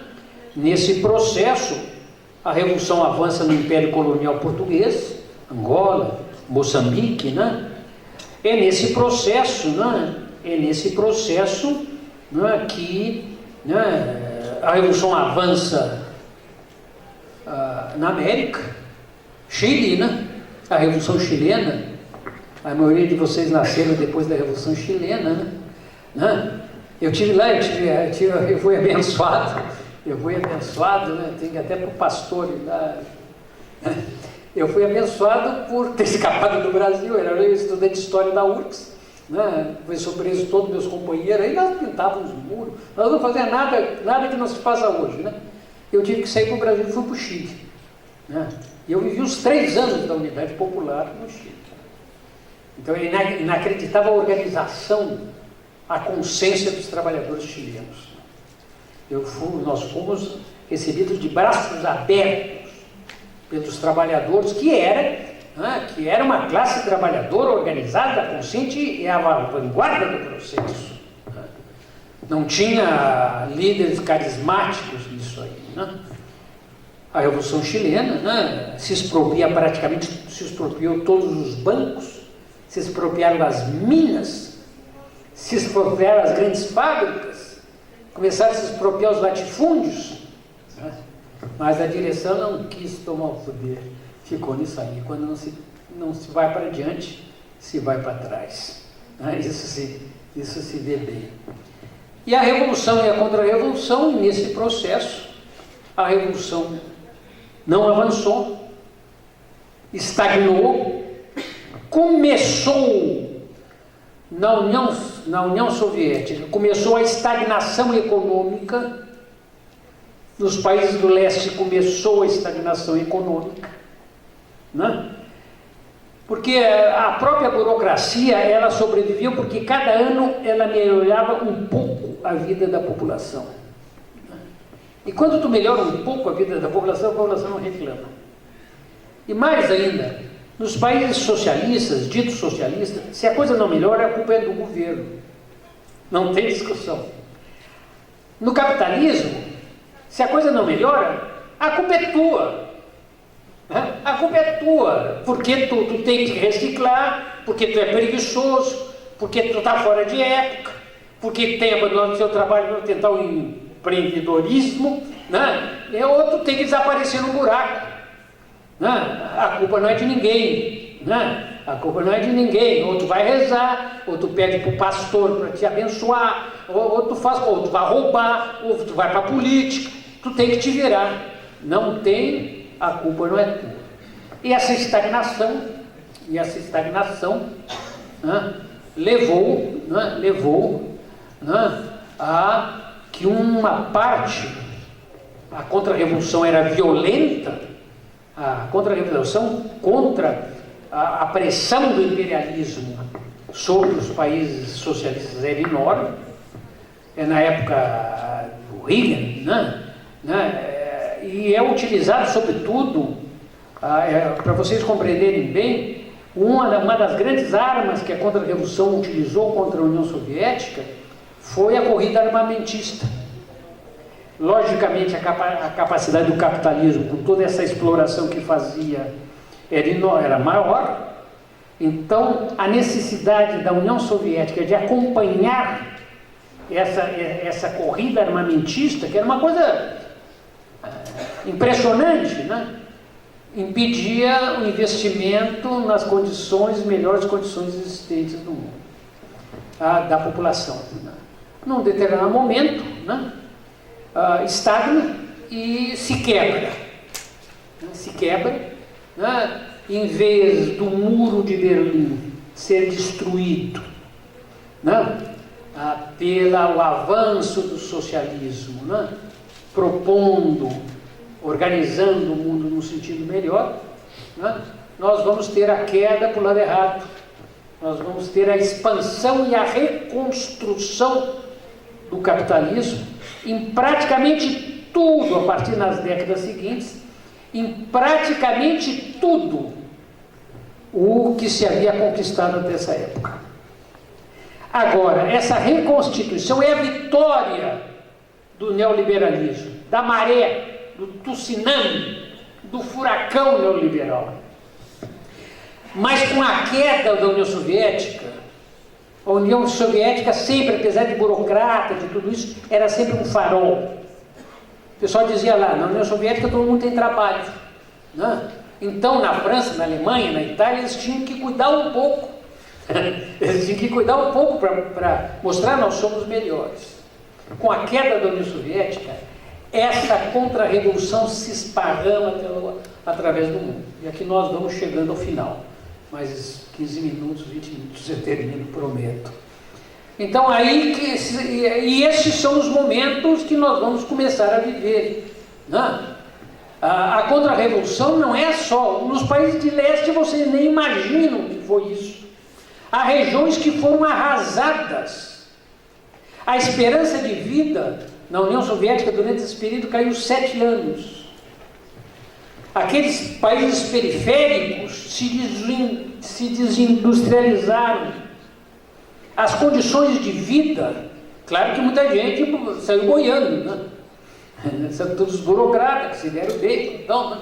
Então foi uma questão, um golpe, porque na realidade era necessário reeducar a população que vivera sob o socialismo. Eles tinham que conhecer uma miséria total. Eu conheci um polonês judeu, né? Que ele chegou a conhecer na Israel o Treper, aquele que foi o grande, o maior espião russo, né? Que tem um livro sobre ele maravilhoso, está traduzido ao português. Ele conheceu Israel, mas esse era um senhor de mais idade, quando eu conheci ele na Europa. Ele era um polonês judeu e reacionário. Ele queria sair da Polônia, logo que ele saiu da Polônia. E ele me contava coisas, a gente compreende coisas que não dava para compreender. E ele disse que ele saiu lá, ele já tinha 40 e poucos anos, era um engenheiro bom. Aí contrataram ele: não podemos te contratar como engenheiro, numa fábrica na Bélgica, não podemos te contratar como engenheiro, porque tu não tem um diploma reconhecido, tu não vai fazer o trabalho de engenheiro. E não vai ter o salário de engenheiro. Ele passou a ter um trabalho de técnico e fazia o trabalho de engenheiro do mesmo jeito.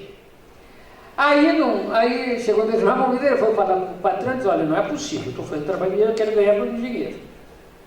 O patrão disse: então tu está despedido. E ele disse: maestri? Ele disse: maestre. Aí eu perguntei para o patrão: o que eu faço agora? Porque eles não conheciam ser despedido. Eles não conheciam ser despedido na Polônia. Quando eu era despedido, eu era mandado para o centro de realocação, quando eu era levado para coisa. O que eu faço agora? Ele disse: eu não sabia o que era isso. Eu não sabia o que era isso. Mas essa população tinha que ser reeducada, e foi reeducada por essa miséria. Né? Agora, e no mundo capitalista, né, começou a cair, ser cortado, ser ceifado todas as conquistas do movimento operário, desde a primeira internacional. Começaram a cair. Eu, quando estudei na Bélgica, aquilo lá era uma maravilha capitalista.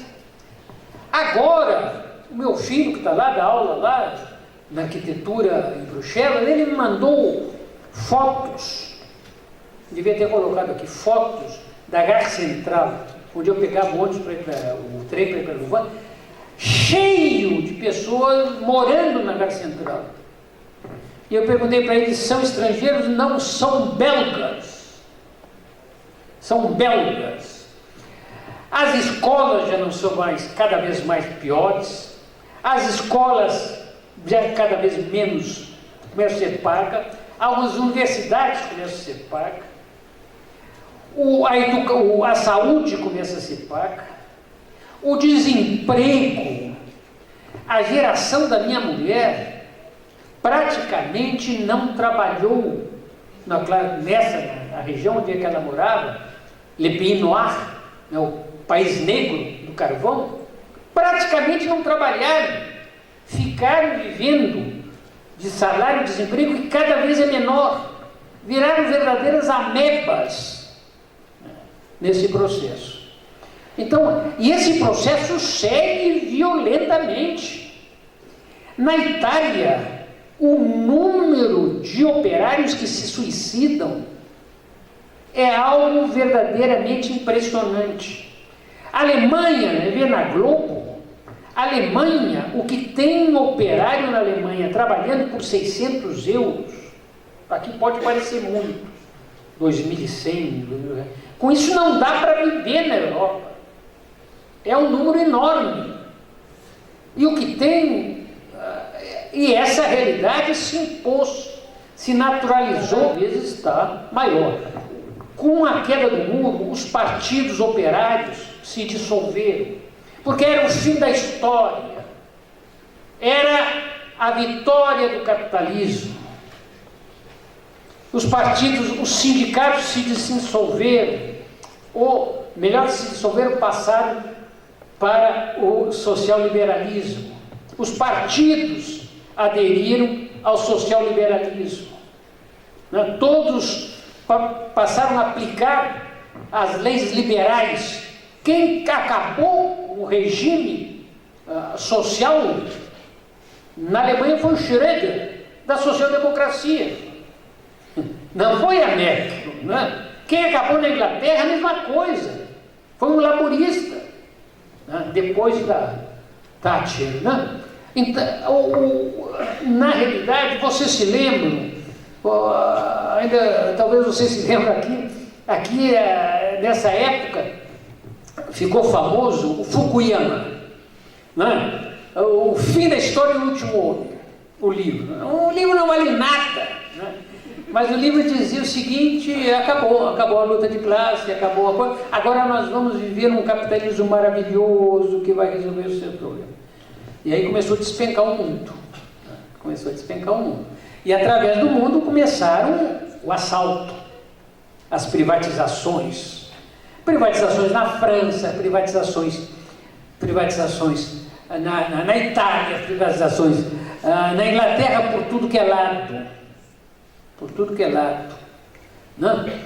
As privatizações da televisão, né? A necessidade da desconstrução cultural da sociedade.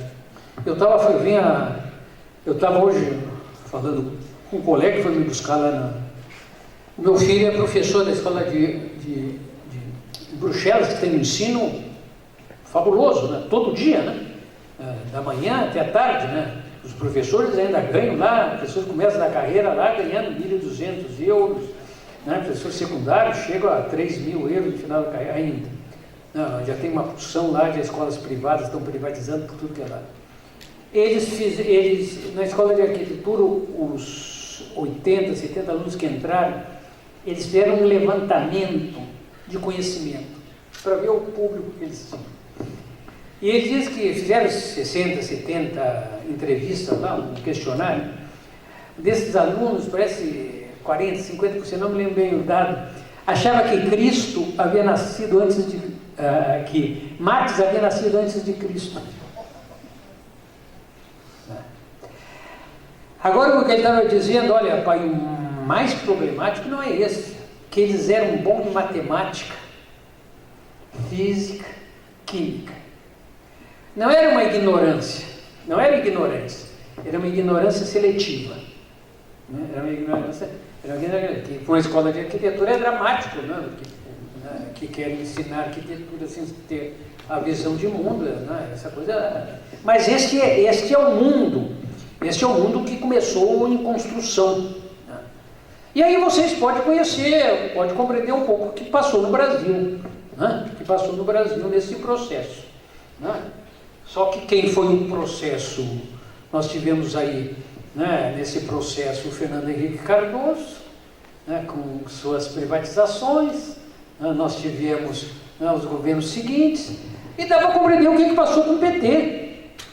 Né? O que passou com o PT? Né? O PT se transformou. Eu participei da fundação, eu fiz muitos pecados na minha vida.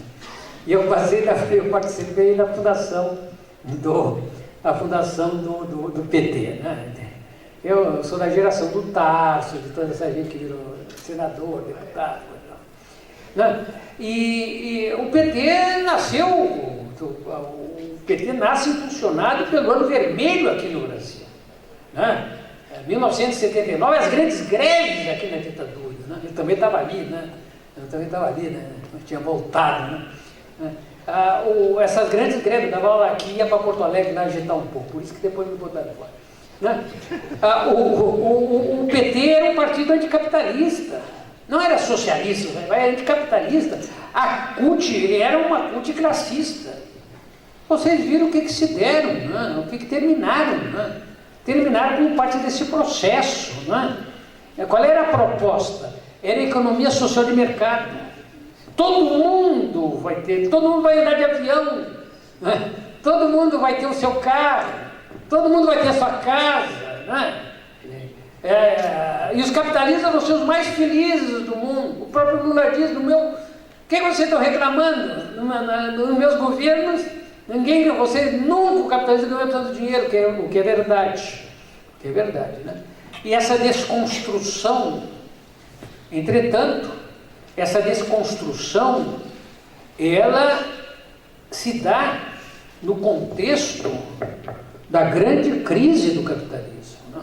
Aquele momento revolucionário, se dizia aquela época da Revolução, se deu quando da terceira crise geral do capitalismo, de 74, 73. Né? Então, o capitalista está na sua fase senil. Ele não consegue mais, ele, para relançar a taxa de juros, teria que explicar isso, vai ser um pouco mais complicado, ele necessita mais uma obtenção voraz de lucratividade cada vez maior.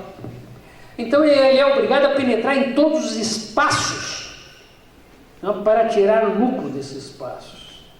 Ele é obrigado a não dar mais nada. E esse é o momento que nós estamos vivendo. O capitalismo já não promete mais nada para ninguém. Ele não promete futuro nenhum. Ele diz que cada um tem que se virar, que alguns vão se dar muito bem, logicamente. Cada vez estão se dando, tem gente que cada vez está se dando melhor. Não é os 54 milhões ali que encontraram no apartamento, isso é nada a nível da acumulação do capitalismo. E mais ainda, nós estamos na periferia. Então essa é a perspectiva. Eu não quero me alongar aqui, mas essa perspectiva hoje, só deixando para vocês compreenderem um pouco os tempos que nós estamos vivendo, o capitalismo tem duas grandes necessidades nesse momento. Primeiro, destruir tudo que for conquista social e transformar tudo em lucro. Vocês já viram a lei de diretrizes aí que votaram, já não obriga mais o Estado a ministrar o ensino básico público. Agora na Bélgica, eles estão dando dinheiro para os privados para fazer os colégios. Né? Então, já nem isso mais precisa. Possivelmente as universidades públicas vão ser arrasadas. Né? Vão se transformar, vão se privatizar. Né? Não é que vão acabar com a FURC. Vão deixar que passar a cobrar mensalidade. E boa parte dos professores vão se corromper. Porque desde que ganho, né? Marx dizia, a essência determina a consciência. Desde que eu ganhei meu salário, né? Desde que eu ganhei meu salário, né? Agora quem vai pagar é quem não vai poder mais entrar. Né? Vocês imaginam o que custa um curso de engenharia, um curso de medicina, né? A rentabilidade que dá nesse processo. Então, por um lado, não vai sobrar mais nada.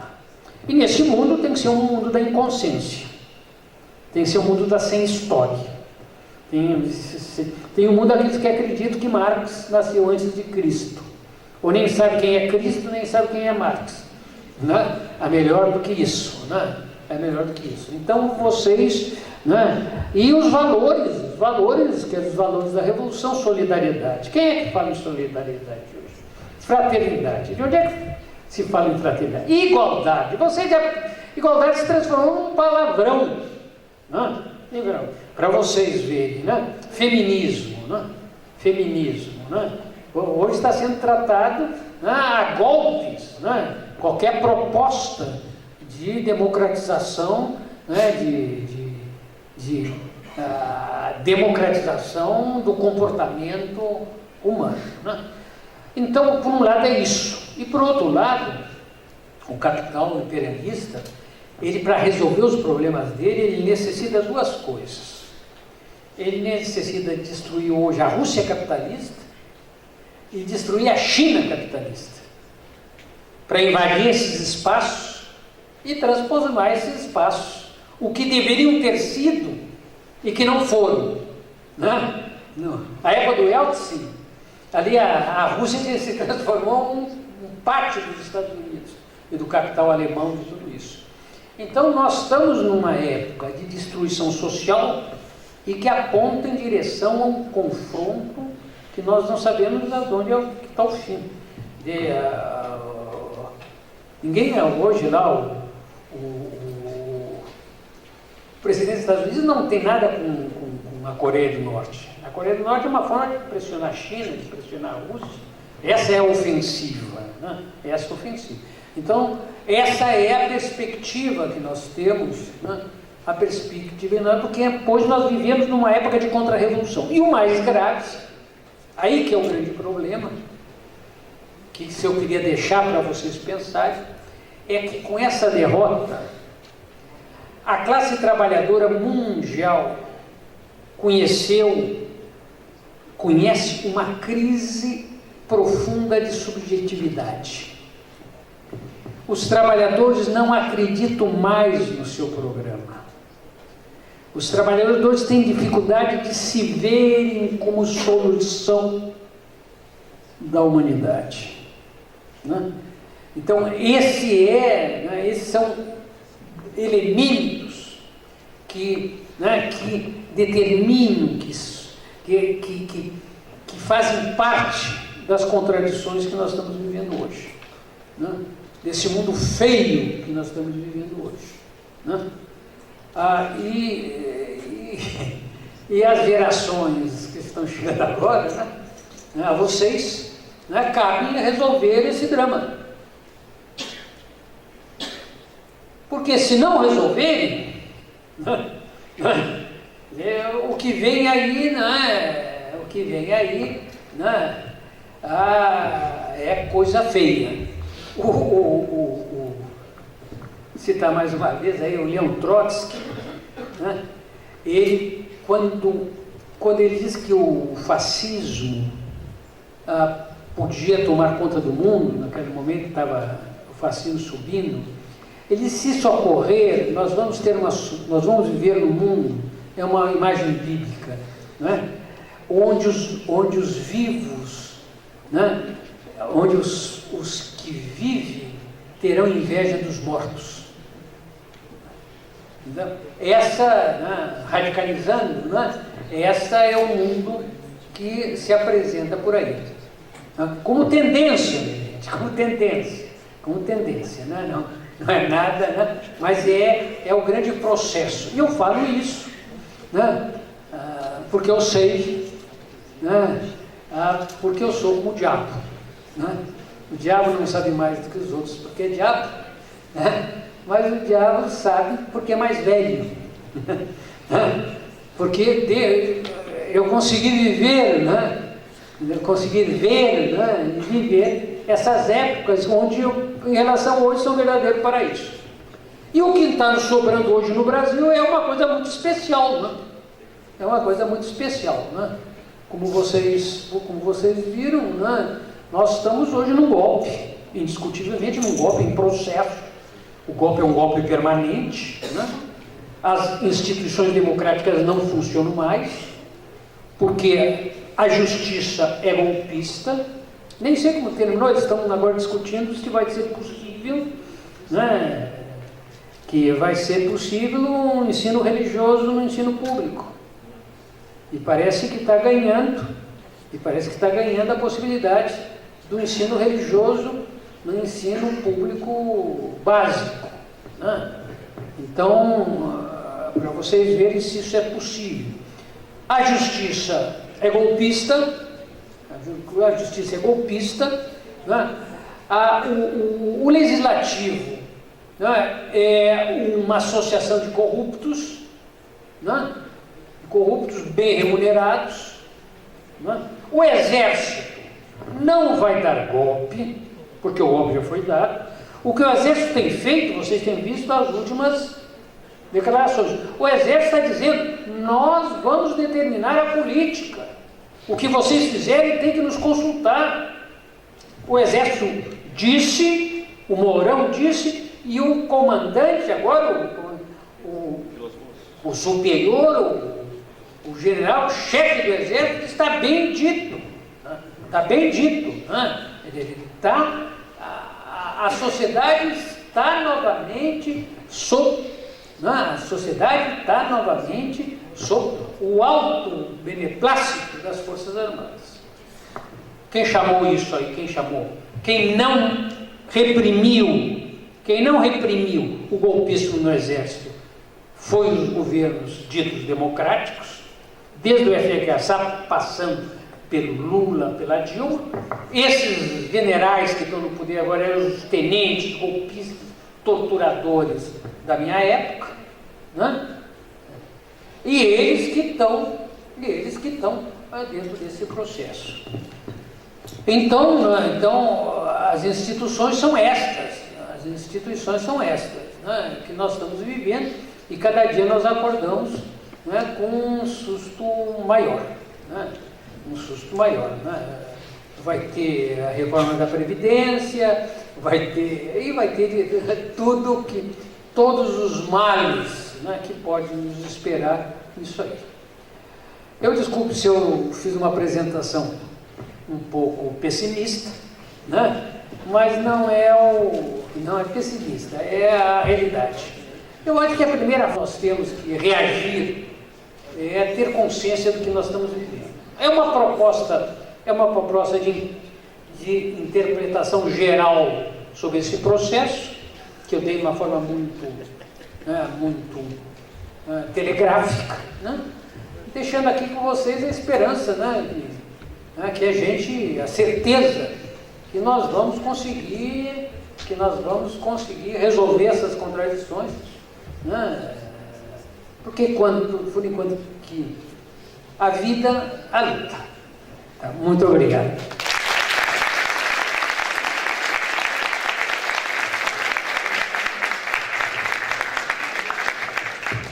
Gostaria muito de agradecer a participação, a presença do professor Mário Maestro. Acho que foi importantíssima essa explanação dele, acho que abre com chave de ouro os nossos trabalhos. Felizmente a gente não vai conseguir abrir para perguntas, porque a gente está bastante adiantado na hora, na verdade a gente atrasou, não foi culpa do Maestro, mas a própria...